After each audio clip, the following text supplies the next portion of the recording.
And now a brief interruption while we start Fractured Flickers. We'll return to our commercials shortly. Two.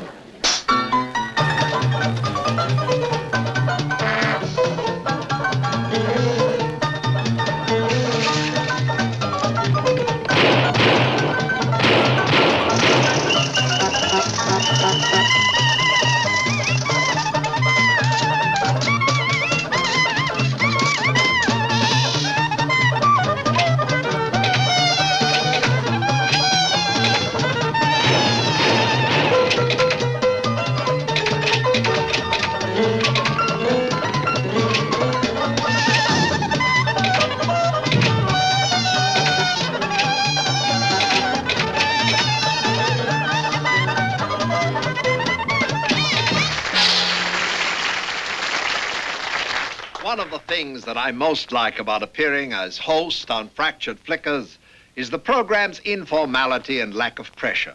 It's a genuine pleasure to be able to relax and take one's time about what one is doing.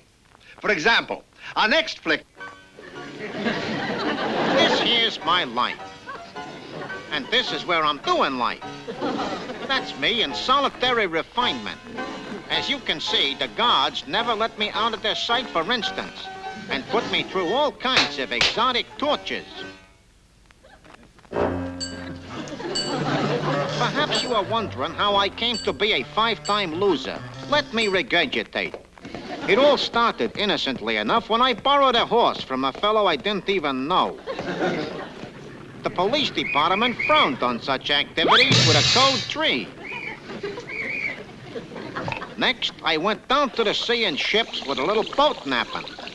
I didn't know it then, but what I swiped was actually a submarine. Of course, I had to go down with my ship. Part of the way, anyhow. This time, it was a code 4, meaning more cops and the same number of me. Rapidly rising to the top in a field of crime and punishment, I became a second-story man, followed closely by a code 5.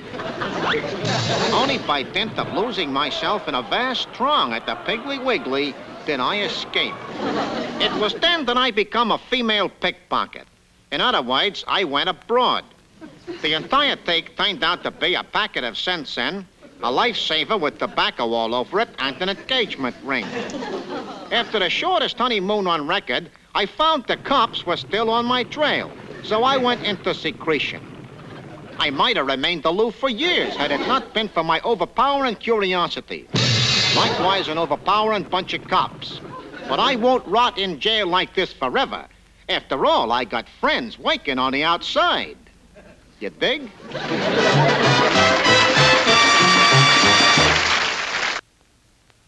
As is our wont, we on Fractured Flickers from time to time salute an American city. We're happy to say that this small gesture toward greater cultural enrichment has been the subject of much lively interest. To date, we've been attacked by 17 mayors and outlawed by 3 boards of aldermen. Now, this record is all the more remarkable in light of the fact that we've only saluted 3 cities. Tonight, in our effort to get ourselves banned in the entire state of Illinois, we salute the city of Chicago. First, a word about termites. Ooh! The little stinkers? Yes, tonight Fractured Flickers pays tribute to a city of burgeoning suburbs and unhurried commuters, a thriving community where privacy is held sacred. That pedestrian's paradise, whose air remains untouched by pollution. A city world famous for honest politics and freedom from crime. Chicago. That wonderful, wonderful town. Chicago, a city with both feet planted firmly on the ground. A city whose unique beauty remains unnoticed until seen like this from the air. Oh, fair and windy city, we salute you. Yes, the Windy City. But is it really windy? Oh, a gust or two at the lakefront, perhaps. But in the suburbs, all is stillness and serenity. Yes, the winds of Chicago are pure fiction. A vicious rumor circulated by envious New Yorkers. Chicagoans are victimized by this slanderous misnomer.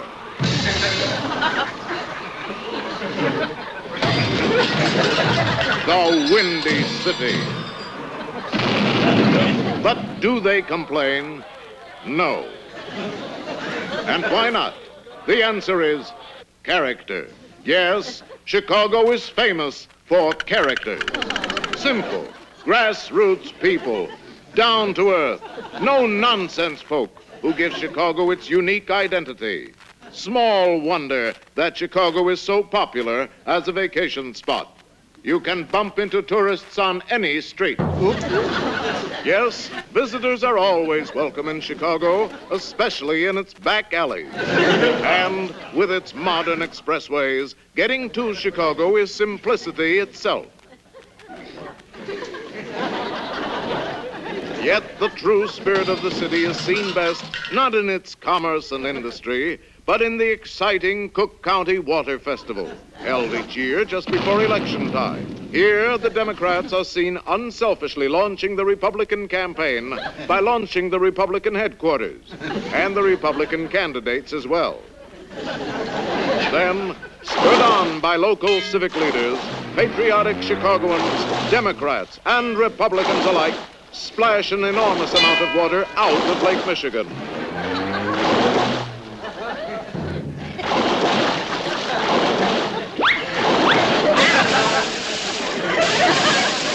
So great, in fact, is this splashing that eventually all the water is gone. While this might seem disastrous to the uninitiated, the native Chicagoan considers it just good, clean fun. You see, he is used to being dragged through the mud, and there's a reason. It's the famed Cook County political machine, shown here at campaign headquarters, where efficient volunteers are saving precious hours by counting votes before the election. The water festival is climaxed, of course, by the Cook County elections on Election Day. There's a festive atmosphere as the citizens gather around the polling places, while the incumbent office holders direct the balloting. These are seasoned politicians who know how to get out the vote. And the Chicagoans, in turn, show their spirit by flocking to the polls, annually recreating this moving slice of Americana. We of Fractured Flickers salute you, Chicago, whose government is rightly known as the Incorruptible. That wonderful, wonderful time. Ladies and gentlemen, Fractured Flickers is proud to have as its guest this evening a gentleman who, for millions of theater patrons, is the quintessence of gallantry and romance. From his earliest years as a dancer, through a series of romantic roles in some of Hollywood's most lavish productions, to his present eminence, not only as a fine actor, but as a kind of elder statesman to new talent, he has always radiated the calm and dignity which are the mark of the true gentleman. We are delighted that he can be with us tonight, Mr. CESAR Romero. Where are the girls? I beg your pardon? I'll talk to you later about that elder statesman remark. Now, right now, where are the girls? I don't think that I... Hans, you know I always insist on being surrounded by beautiful women when I make a public appearance. Oh, no, I didn't. On programs like this, I always play a romantic love scene with a beautiful girl. It's the only way I can demonstrate that gallantry and charm you were so breathless about. Oh. I can't be romantic just talking to you. You're a charming fellow, Hans, but after all, you're not a beautiful woman. Oh, you noticed. You told me when you invited me to be on this program that it was loaded with lovely ladies. Oh, it is. So we have Norma Talmadge, Blanche Sweet, Theda Bara, Nita Nowdy, even Bessie Barriscale. The only thing is, they're all on film. On film? It's a silent film. Hans, has this program ever been sued for obtaining talent under false pretenses? Well, actually, the word talent comes up so seldom. Now, wait a minute. You are surrounded by beautiful women, Cesar. Oh, where? Right out there. Our audience is chock full of beautiful women, and anyway, any of whom I'm sure would be delighted to play a love scene with you. Well, which one should I pick to make love to? Well, why not the whole bunch? Well, that is a challenge. Well, very well. Darling, come closer. Closer still. I want to feel your heart throbbing as mine is. I need to see your lips moist and parted, so close to mine. To feel your arms around me, to know that we are one forever. What happened? Oh, I think you turned the voltage up too high. The female half of our audience just swooned away. You mean no more beautiful women? Not that are conscious, anyway. Well, in that case, there's no reason for me to hang around, is there? Not unless you want to cut up old touches. With another elder statesman, no thanks. Goodbye, till next time. Well, there isn't going to be a next time, Cesar. We can't afford you. Well, what do you mean? I don't think my fee has been unreasonable. No, it's not that. It's what you do to our program. Well, I thought the ladies rather enjoyed it. Well, that's just it. With half our audience unconscious, our rating has just gone down 13 points. I've been asked by our technical staff to limit the length of my introduction to the next fractured flicker. Is this short enough?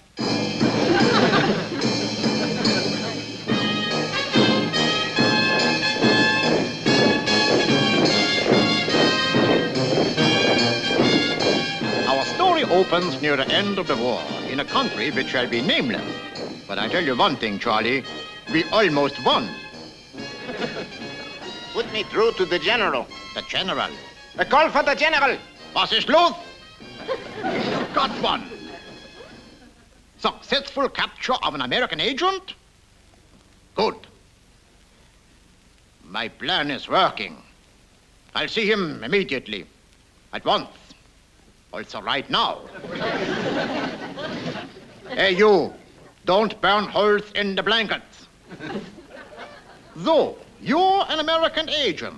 That's right, Sarge. That's me, Irving Dandy of Fine and Dandy Talent Associates. What was the idea of kidnapping me from that USO unit? Well, I tell you, Mr. Dandy. You've been smoking in bed again. All right, so drop my option and kick me out of here. Not so fast. I need you for my post-war planning. Post-war? Yeah. The war, you know, will soon end. And then, How do you know it'll soon end? because I'm going to surrender. Oh, and why should I help you? Because if you don't, Mr. Dandy, Yeah.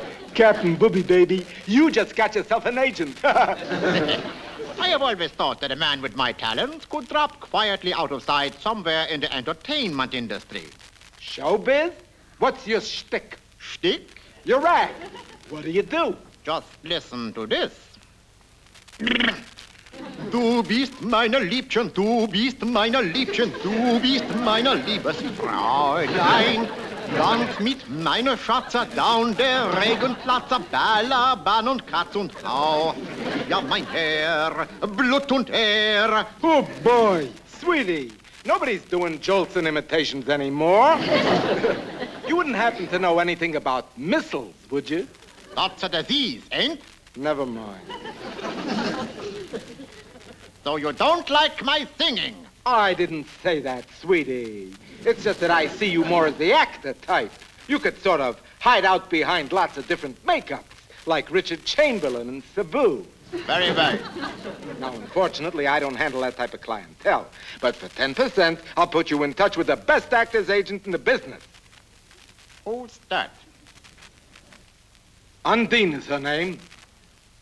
Undine Flugelmeyer. Of Flugelmeyer and Cat.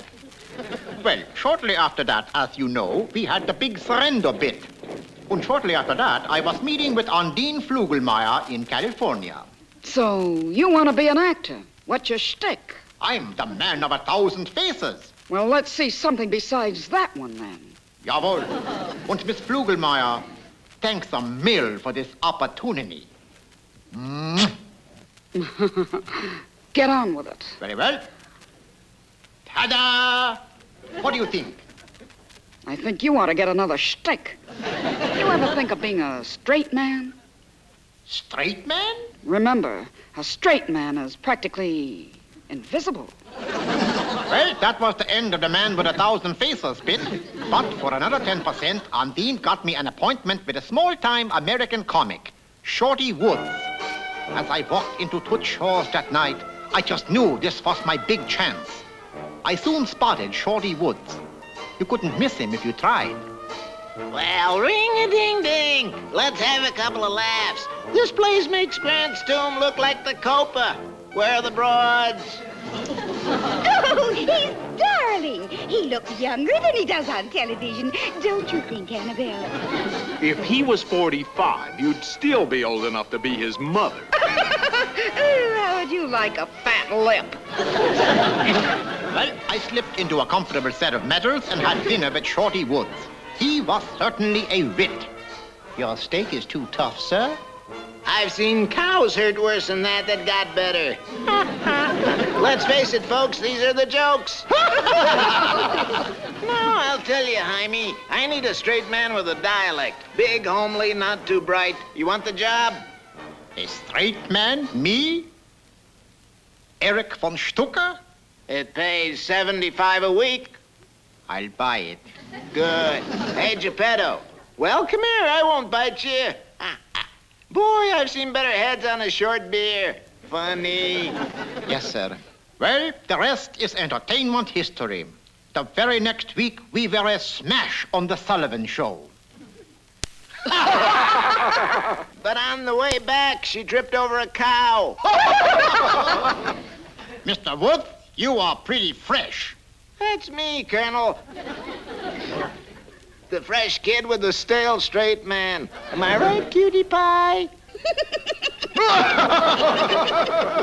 We were the talk of the town.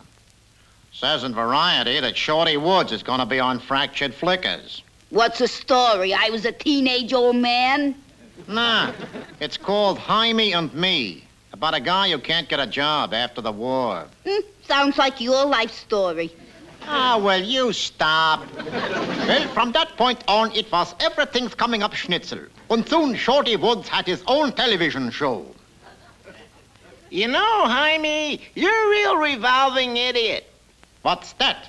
That's a guy who's an idiot any way you look at him. Right, people? Yeah, my plan was working to perfection.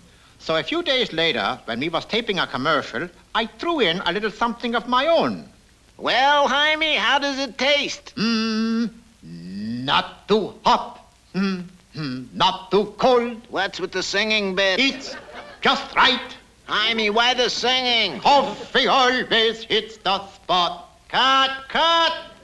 Jaime, it's a tea commercial. And then came the big break. Shorty Woods got his own television spectacular. Say, Shorty. Mr. Woods to you. Yeah, that's telling him, hon. Yeah. Mr. Woods, how would it be if I was to have a little bigger spot in the show? My agent says I do a marvelous imitation of Al Jolson. Not now, Jaime. The curtain's going up. Actually, it didn't go up. It went sideways. But I got the idea anyway. I was being fluffed off. Oh, what a show that was. Singing, with dancing, the patter of tiny feet. 600 of them. What an opportunity. And here I was stuck as a straight man for a midget. Well, I'd show them. I'll show you. I'm going to sing tonight, Shorty. Mr. Woods to you, Jaime. General von Stucker to you, Schweinhund. Love and love and love and love and love and love and love. Love and love and love. Stand back. Let go of me, Jaime. Ladies and gentlemen, I'm going to sing a little song. Jaime, you're fired. I will sing and you will listen. Du bist meiner Liebchen, du bist meiner Liebchen, du bist meiner Liebchen. Tanz mit meiner Schwatzer, down der Regenplatzer, Ballermann und Ratz und Tau. Ja, mein Herr, Blut und Herr. What are you doing there? Take your hands off me! I'm singing you! You couldn't do this to General Erich von Stucker, beschlagen amerikanische Klein...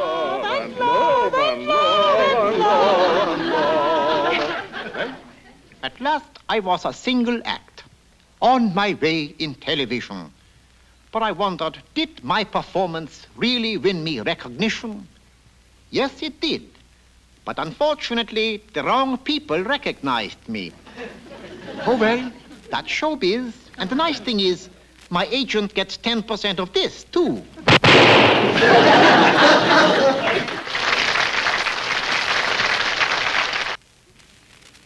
Many of you have written in to ask how, with the number of commercials on our program, you can tell when you're watching a commercial and when you're watching a flicker. Well, that's easy enough. Just ask yourself 3 questions. Does the film look old and beaten as if it had been run 1,000 times?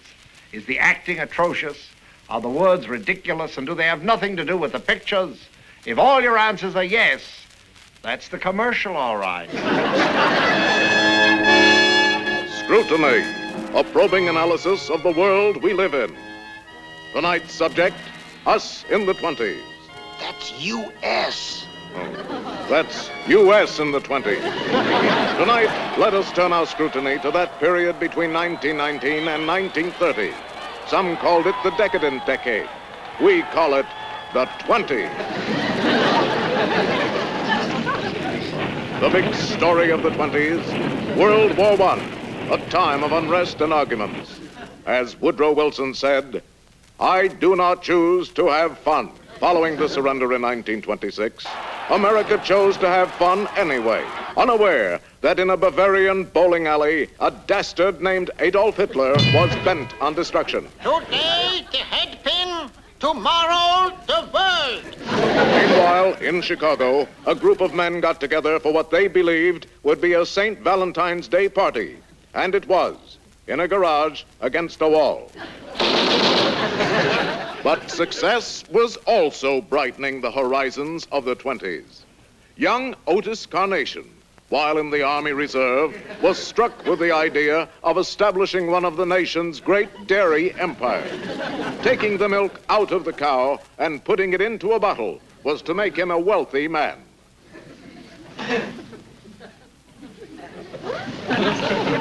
In that same year, an ignorant foundry worker established the pretzel business. The Denver Mint was turning out wooden nickels. And on Broadway, the longest run of the season was that smash comedy hit, Charlie's Aunt. Vernon and Irene Castle danced their way to stardom. As for personalities, there was none bigger than Enrico Caruso, who coined the now famous phrase, Hey, smile, you guys. We on a candid camera. Clyde Beatty was only 5 years old. And Steve Brody was about to leap into history with his daring jump off Brooklyn Bridge. Onto Flatbush Avenue. In sports, the big story was the 85th running of the Kentucky Derby. Won by Charlie Chase on a cow. In baseball, Ruth hit the 60th homer. That's Homer going out the door. Perhaps the greatest thrill was Lucky Lindy's transatlantic flight and his landing in Paris. And though the Lone Eagle didn't know it then, his landing was to be an example to another generation of airmen in the new frontier of the space age. This has been Scrutiny. Goodbye, ladies and gentlemen. Goodbye, America. And goodbye, astronaut Martin Finster.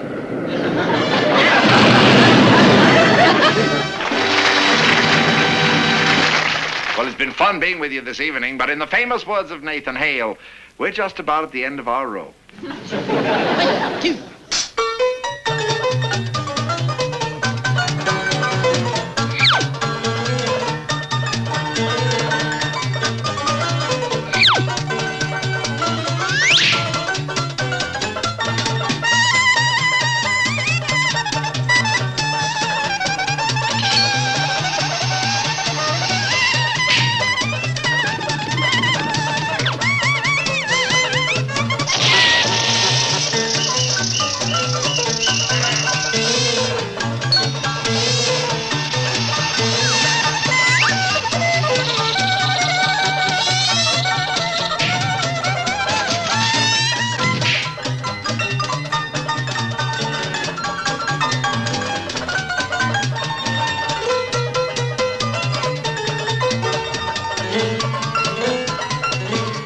This is Hans Conried saying good night for Fractured Flickers. We'll be back in exactly 1 week from now when you'll hear me say, I've been robbed.